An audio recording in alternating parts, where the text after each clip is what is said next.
Hey there, and welcome to No Small Life, where we help you rebuild a life you love no matter what you've walked through. Your life is not small, and you don't have to live it that way any longer. We are Chris and Megan Rea, and we're talking about the 5 essential elements of a great story, and today we're going to be focused on settings.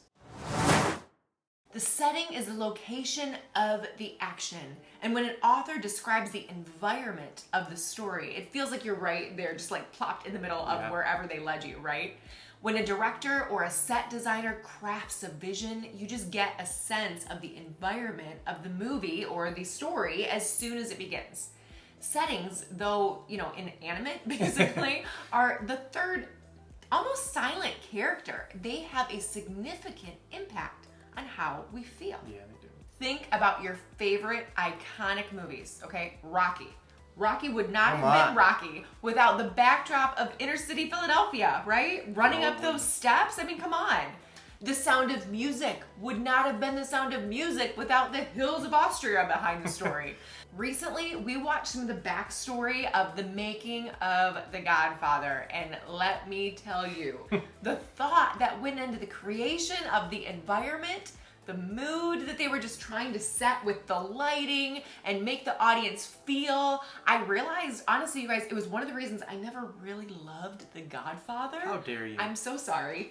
This may hurt our marriage, but but it's because the tones were like brown. It was heavy feeling, but that was so intentional because they were trying to evoke that feeling from the audience. And if you're still having a hard time believing that environment and setting plays an important role in your story, I want you to think about the home in any Nancy Meyers movie, okay? Think Father of the Bride, The Intern, The Holiday. There is a reason these movies have iconic houses and that we're just drawn to them. We're drawn to these settings. A setting does something. It tells you how to feel without saying a word. So good. Right? So begin to think about that with the setting of your own life. What is your setting telling you how to feel? How is it impacting your mental or even perhaps your physical health? In 2017, a study was conducted in hospital wards testing patients dealing with similar illnesses that stayed in, one set of patients stayed in an old wing of a hospital that was dark and dated, and the other set of patients stayed in the wing of a hospital that was newly renovated and beautifully designed. And patients who stayed in the newly renovated wing, guys, they needed less pain meds, and on average, they were released 2 days earlier from the hospital. I believe it. That may seem slight, but I don't think it's a coincidence. I mean, how many times have you been in a doctor's office that's dingy and beige and makes you never want to be there ever again, right? Versus an environment that feels welcoming and feels like it has life and hope. In 2013, our family had a lengthy stint in the children's wing at Royal Oak Beaumont. It's a local hospital with our nephew, Anthony, who taught us so much about life in his brief 8 weeks on this planet.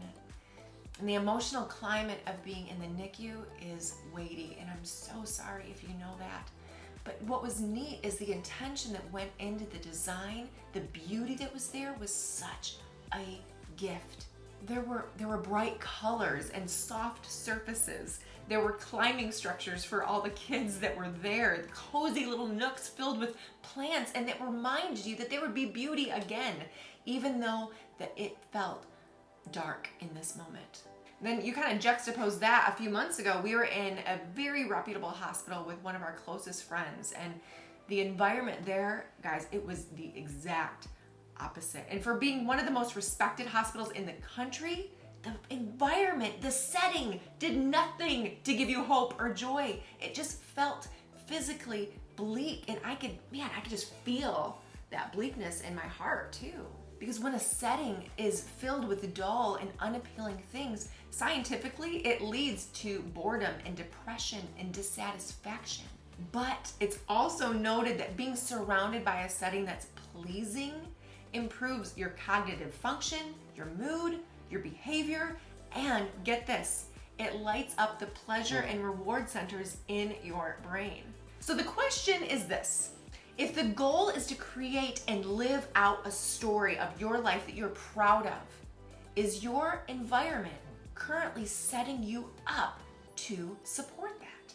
As the author of your life, sometimes God in his sovereignty places us in a setting to affect change in us or through us. So let's think about for a minute, why might God have strategically placed you in this particular setting that you're in? Your home, your work, the places that you frequent. So as we get ready to end this video, I just want to pose a few questions for you to ponder about your setting.